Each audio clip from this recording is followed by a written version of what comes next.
when they began their explorations in the Middle East, they found in Babylonia and Assyria and that whole area of Iraq thousands of tablets inscribed in cuneiform.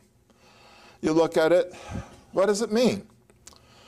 And there were monuments inscribed in cuneiform.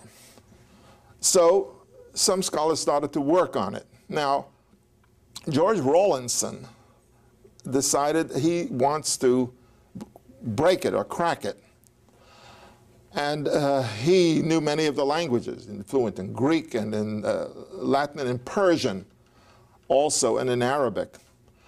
And he also knew there was this great inscription, it's called the Behistun inscription, which is on the face of a stone. It's a cliff.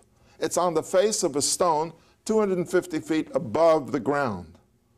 The emperor had made that inscription. It was a gigantic inscription with pictures and inscriptions in 3 sections. And Rawlinson, the first thing he did was to climb to the top of that mountain and tie a harness around himself and lower himself to the level of the inscriptions. And then he made copies of them with paper mache. He simply took wet paper and stuck it into the inscriptions and covered the entire thing. When he removed it, he had the negative impression, and then he made a positive impression, began to work on it, and he picked, one of them had an inscription with something like 300 or 400 different symbols. Another one had an inscription also with several hundred symbols, and one inscription had an inscription in which there were only 60 symbols. Less than 90, less than 100. He guessed that this is Persian. And then he began to work on it. And knowing the Herodotus history, he knew that the emperor Cyrus had ancestors, a father, a grandfather, a great-grandfather, and their names in Greek are histaspes in several generations. He saw several combinations of elements which were identical, and he guessed that these are the names of this king whose name reappears several times. And also knew that in Persian it was not histaspes but vishtaspu. Okay. He began to work on it. And without going into too much detail, it took him several years before he was able to figure out the meanings of these symbols, and then, knowing Persian, he was able to reconstruct the Persian inscription.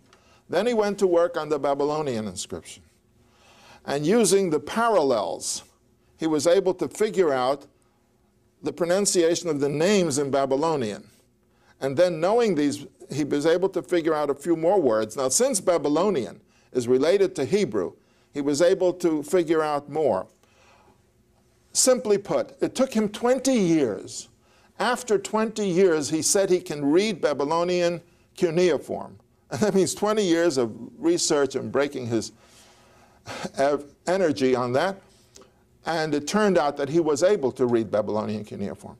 At the same time, there was a German high school teacher who had some Babylonian inscriptions on bricks or tablets, and he was breaking his pencils for 20 years, and he also deciphered Babylonian cuneiform.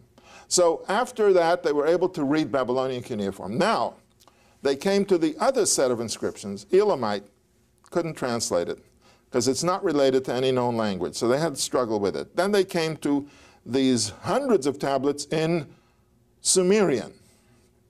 Now, there they had help. They had a bilingual, because the Babylonians used to make dictionaries of the Sumerian language with the parallel translations into Babylonian.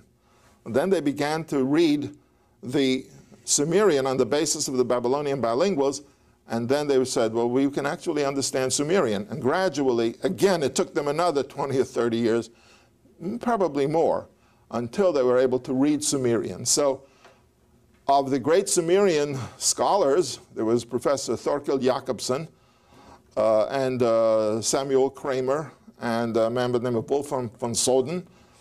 And they were able to read Sumerian, and finally, because of many bilinguals and the context itself, they knew that they knew how to read Sumerian. Now, when Professor Kramer said he could speak Sumerian, of course he meant I can read Sumerian, and my pronunciation may be far off. But Sumerian can be read, again, on the basis of these efforts that were made, including the bilinguals, which are a great help. When it comes to Egyptian, it was even easier, even though there it took him 20 years to read Egyptian and hieroglyphics. But he started out with the bilingual, that is, with an inscription in 2 languages. And this has happened several times. In fact, back in about 40 years ago, they discovered a very large inscription in 2 languages. One was Phoenician, which I can read. Anybody can read Phoenician. And the other one was in Hittite hieroglyphic, which was a puzzle. But now they had a bilingual, and so they were able to decipher Hittite hieroglyphic, although they'd been making progress for a while. But this was the big one, the big one.